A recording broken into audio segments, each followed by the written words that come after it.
Mukashi Mukashi, long, long ago, a kindly, poor man was trekking through the woods one day when he came across a tanuki caught in a hunter's trap. Poor creature!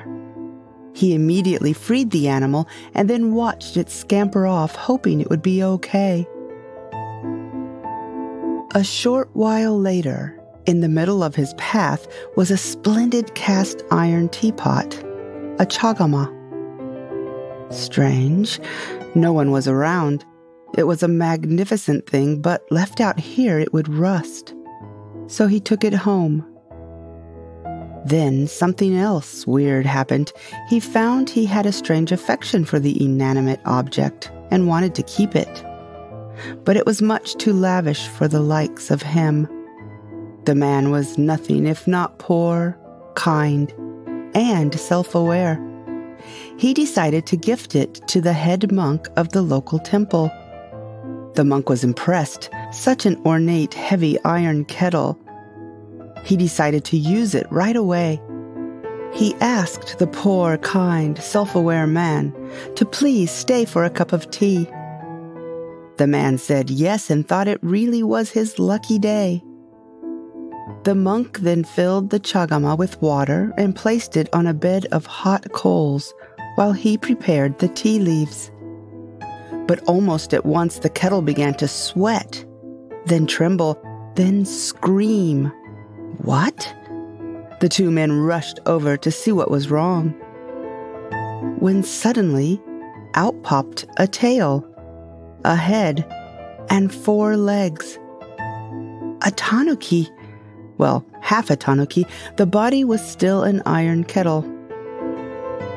The tanuki/kettle leapt off the smoking coals and howled in pain as it rolled around on the floor. The poor man begged the monk to allow him to nurse the creature back to health. The monk said, "Fine, but I'll do you better than that. You can have it back."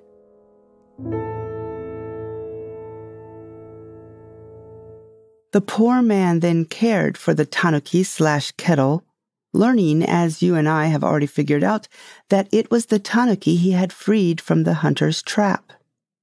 It had wanted to repay the man's kindness, but had not thought through the fact that if it transformed itself into an iron tea kettle, there was a very good chance it might be placed over a fire. Over the next few weeks, the creature got better, but was still stuck in the half-tanuki, half-tea-kettle form. But the poor, kind, self-aware man was also non-judgmental. He didn't care, he just enjoyed having some company. Once the tanuki/kettle was back to its energetic self, the man admitted that he was really poor. He barely had enough money to feed himself. He apologized. "Meh, no problem," said the tanuki/kettle. "My idea of repaying your kindness by transforming into a chagama wasn't that bright. But now I have a better idea. How about we set up a stage and perform? I'm a great dancer, and I can even walk on a tightrope." It was a great idea. The two worked up some exciting routines which were so popular, people from other towns and cities traveled to see them. The man and the tanuki/kettle became best of friends, earning loads of money, enough to live comfortably and to help others, both human and human-animal, if they ever came along. The end.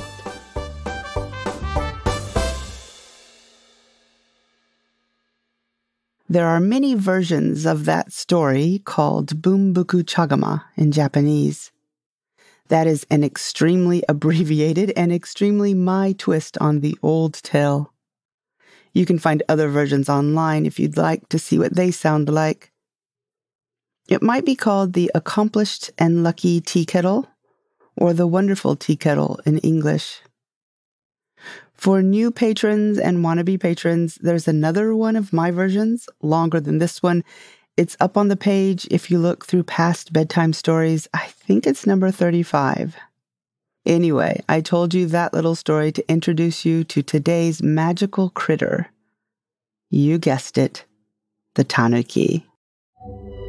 Uncanny Japan is author me, Teresa Matsura, exploring all that is weird from old Japan. Strange superstitions and old wives' tales, cultural oddities and interesting language quirks. These are little treasures I dig up while doing research for my writing, and I want to share them with you here on Uncanny Japan. I hope you like the show.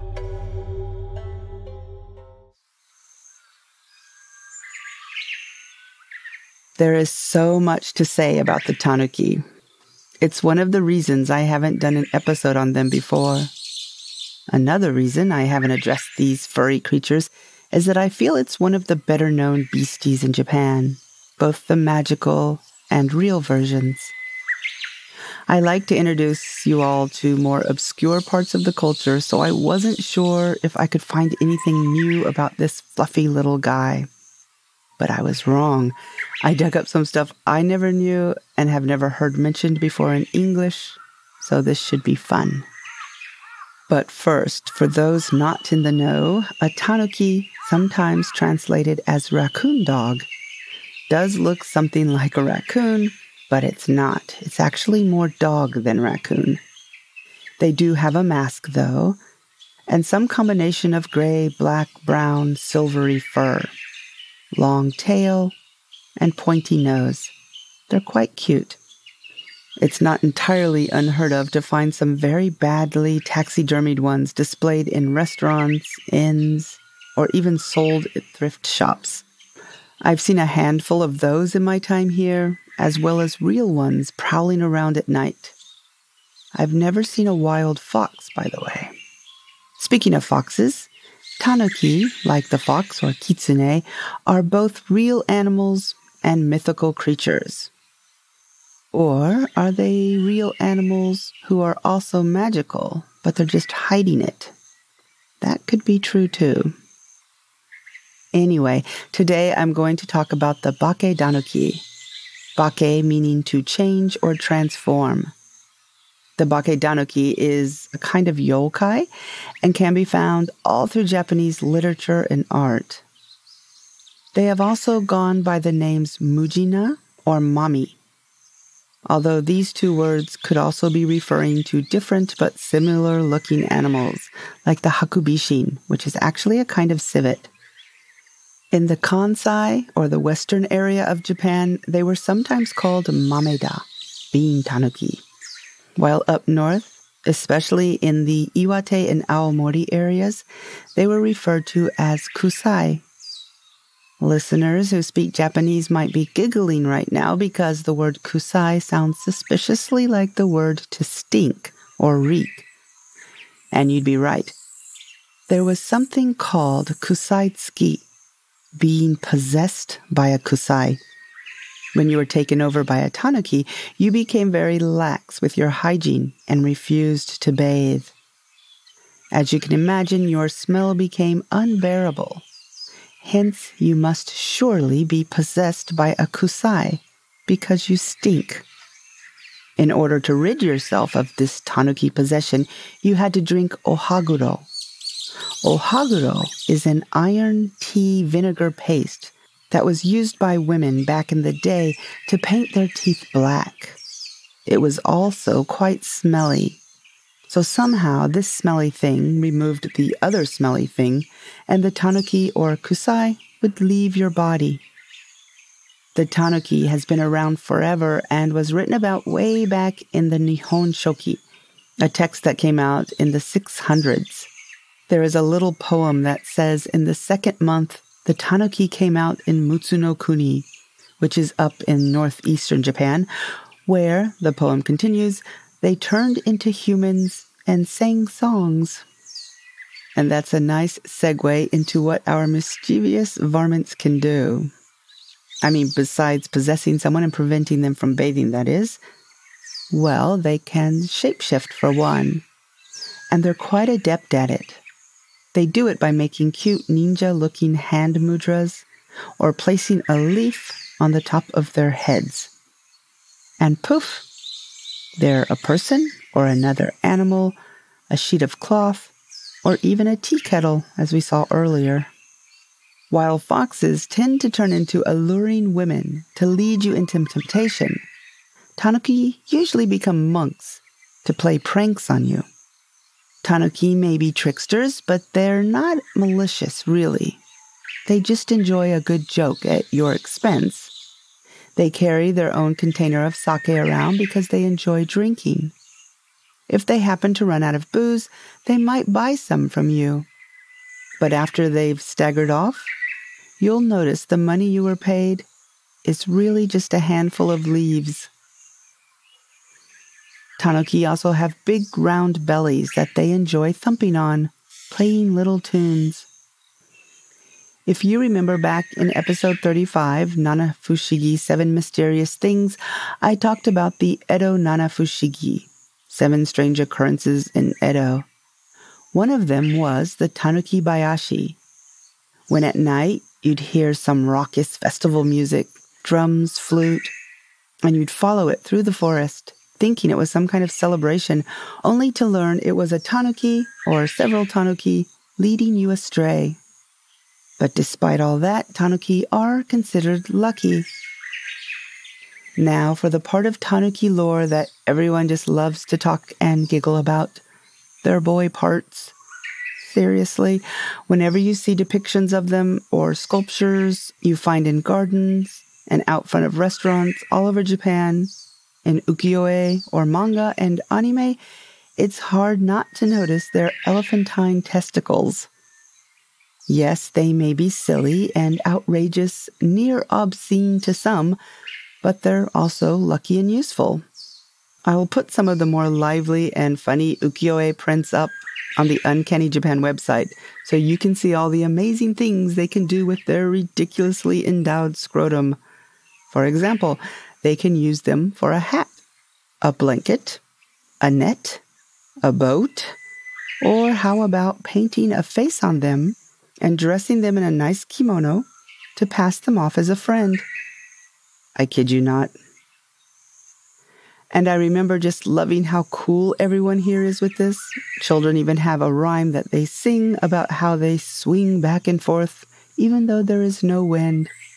And everyone knows the song. And all little boys sing it. So why, you ask, why? Well, it seems goldsmiths back in the day would place gold nuggets between tanuki pelts to hammer out gold leaf.